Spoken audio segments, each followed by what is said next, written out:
अभी शोर ये मचा हुआ है कि यूएसए ने टैरिफ अनाउंस कर दिया है पाकिस्तान पर, इंडिया पर, चाइना पर, जापान पर। डिफरेंट ममालिक में उसने जो है ना एक टैरिफ अनाउंस किया है और उसको रिवाइज किया है। अब एक आम बंदा जो कि मेरे आप जैसा है ना, वो समझता है कि शायद ये कोई बिजली का टैरिफ है और हो सकता है कि अब की बार फिर बिजली के नर्ख बढ़ने वाले हैं। अब हम तो इन सब चीजों से बाहर आ नहीं पाते। आम बंदे को तो इतनी समझ नहीं होती। वो टैरिफ को ये समझता है कि शायद बिजली का टैरिफ बढ़ गया है और फिर हमें कि इलेक्ट्रिक को वापडा को गालियां देने का मौका मिल जाएगा और फिर हम तरह तरह की गालियां बकेंगे इनको, क्योंकि कि इलेक्ट्रिक और वापडा ने तो हमारा जीना हराम किया हुआ ही था। अब यूएसए ने भी टैरिफ इम्पोज कर दिया है। ऐसा नहीं है, लेकिन बात को समझने की जरूरत है। मैं सिर्फ और सिर्फ सादे अल्फाज में समझाना चाहता हूं आपको, ताकि कल को आप किसी को ये बता सकें कि यूएसए जो टैरिफ इम्पोज करता है इसका मतलब क्या होता है।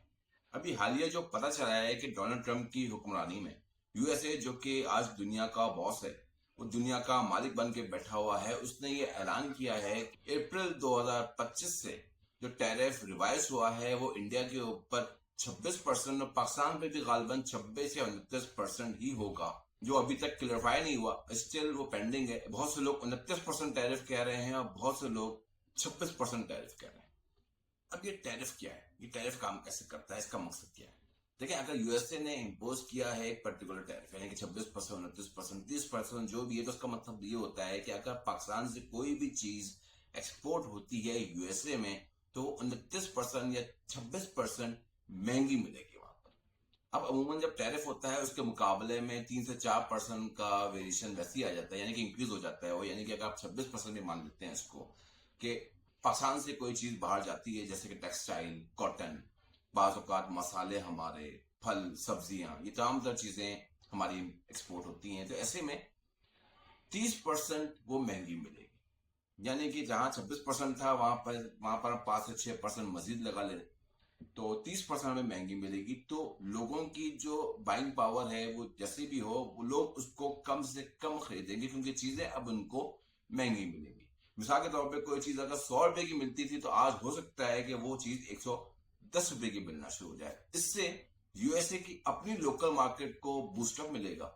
यूएसए को ये फायदा है कि जो कंपनियां लोकली वहां पर मैन्युफैक्चरिंग कर रही है उनके ऊपर तो कोई किसी किस्म का टैरिफ इम्पोज नहीं है, तो उनको मौका मिलेगा अपनी जगह बनाने की। उनको मौका मिलेगा कि वो चीजें जो इम्पोर्ट हो रही हैं उसके मुकाबले में उन चीजों को ज्यादा प्रेफर किया जाएगा जो कि वहां पर रेडिली अवेलेबल है विदाउट एनी टैरिफ इम्पोजिंग। इससे हमारी एक्सपोर्ट कम होगी, क्योंकि जब चीजें बिकेंगी नहीं तो कम से कम एक्सपोर्ट होगी। और पाकिस्तान की इकोनॉमी वैसी डाउनफॉल है, और किसी भी मुल्क की इकोनॉमी को अगर आप जज करना चाहते हैं या बेहतर बनाना चाहते हैं तो उसकी एक्सपोर्ट मैक्सिमम होनी चाहिए, तब जाके उस मुल्क की इकोनॉमी बेहतर होती है।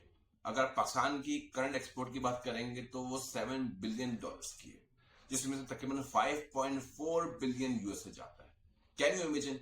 मतलब आधे से ज्यादा एक्सपोर्ट हमारी यूएसए में जाती है, वो चीजें यूएसए में बिकती हैं, तब जाके हमारी नई शिपमेंट वहां पर पहुंचती है। अगर मटेरियल जाना शुरू हो जाएगा यूएसए में और वो बिकेगा नहीं तो फिर बायर इसको खरीदेगा नहीं, यानी कि जो शिपर है वो कहाँ माल देगा, खासतौर पर ऐसी सूरत हाल में जब मैक्सिमम नंबर ऑफ एक्सपोर्ट आपकी यूएसए में जा रही है।